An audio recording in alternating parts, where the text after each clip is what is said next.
Man, that's 16 wins in a row. You keep doing that to me, man. You're amazing. Good game. Oh, gosh, yeah. Well, I got to quit losing money and making these bets. And oh, hey, sorry, I guess we're on right now. Hey, everybody, this is Mike from Beer on a Roll, and we're here in St. Louis at Perennial Brewing Company. And with us right now is Phil Wymore, and he's the co-founder and brewmaster, yes, of Perennial. This is true. Nice to meet you. Nice to meet you, Mike. And thanks for having us here today, and it's great to be here. Thanks for killing me here on this game 16 times in a row, but oh well. And, you know, why don't we turn to beer for a second, though? Can you tell us about your background in the brewing industry? Yeah, I've been a professional brewer now for about 8 years. Started out at a brew pub in Columbia, Missouri. And then I was the cellar manager at Goose Island in Chicago for a few years. Yeah. Then I was a head brewer at another brewery in Chicago called Half Acre. And then moved here to St. Louis to open up Perennial back in 2011.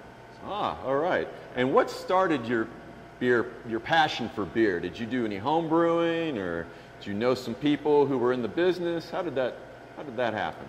You know, I kind of got into it by accident a little bit. I was when I was in college, I was a sushi chef, and I was you know, a line cook and doing things like that. So I was always in the food business, which of course is also the beverage business too. And a new brew pub opened up, and I kind of weaseled my way in and as an assistant brewer, and it was you know, I knew exactly that was what I wanted to do for the rest of my life, because this was sort of this thing where I could have a creative outlet. Yeah.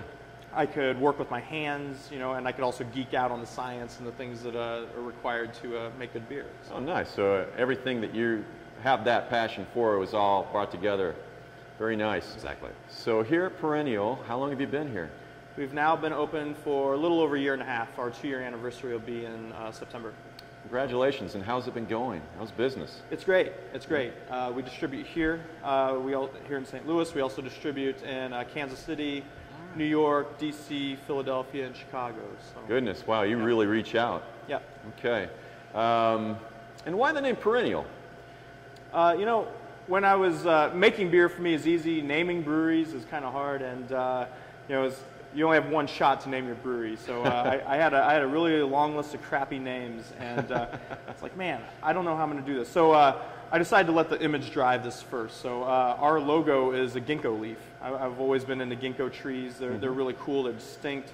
They're a living fossil, and they're not related to anything else, closely related to any other tree on Earth, essentially. So, so basically, they're this enduring species. They've been around for about 200 million years in this form that they're in, and they're distinctive. Perennial also means enduring. So I picked the logo first, and then found a name that fit the image. Yeah, I mean, that's sounds like a great name. It sounds like it's stuck. Easy to remember, too. Yeah. Nice. And where are we right now? So this is our tasting room. We call it a tasting room because we don't we don't like to call it a brew pub, because we don't do burgers and fries and pizzas and things like that. But we have really good food here that's all pretty much all locally grown. Nice. And it all fits really well with our beers as well. So. Very good, very good. And when is it open? What are your hours? We're open Wednesday through Saturday, so we're closed 3 days a week. We open at 4 p.m. Wednesday, Thursday, Friday, noon on Saturday. All right, very nice. Quite a few barrels here. Yeah, this is this is a big feature of the type of brewing that we like to do here at Perennial.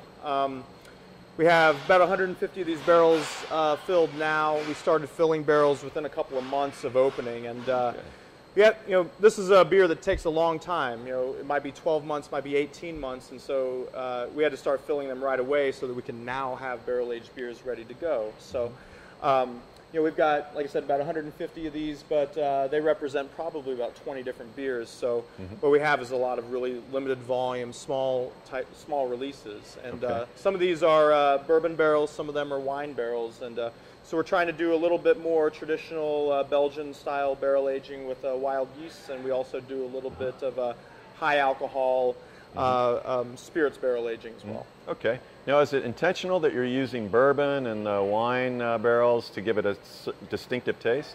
Yeah, absolutely. So what we kind of look at is two different types of beer. So with the wine barrels, what we're looking at is we're not really trying to get so much the wine flavor into the beer. We're really using them as secondary vessels for secondary fermentation. So we want the barrel to essentially replace the tank.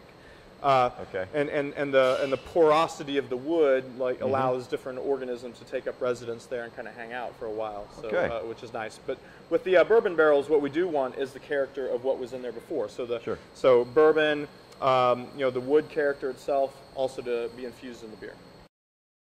This is a new beer that we did. We release a different beer in bottle and draft every month, and this is one that is basically an American brown. It has a lot of rye malt in the bill, so that you get a little bit of rye spiciness to it, and it's fermented on locally grown blackberries, so it's got a little bit of a blackberry juiciness in the finish as well. Yeah, it does. There's it's interesting how it incorporates a little bit of the spiciness with the sweetness from the berry. Yeah. Oh, that's really nice. So, are these your top sellers? Well, the two flagships, you know, we make those year round. So, so you know, volume-wise, revenue-wise, of course, you know, they are our top sellers. Along with we have another flagship beer as well called Saison de Lis. So those three beers, and then the monthly beers, we make the same, pretty much the same allocation, the same volume every month of those, and they just sell out. So very nice. Well, thanks for sharing. Absolutely, Mike. Yeah, thanks for coming down. Fantastic. Thank you very much. You bet. Thanks, everybody.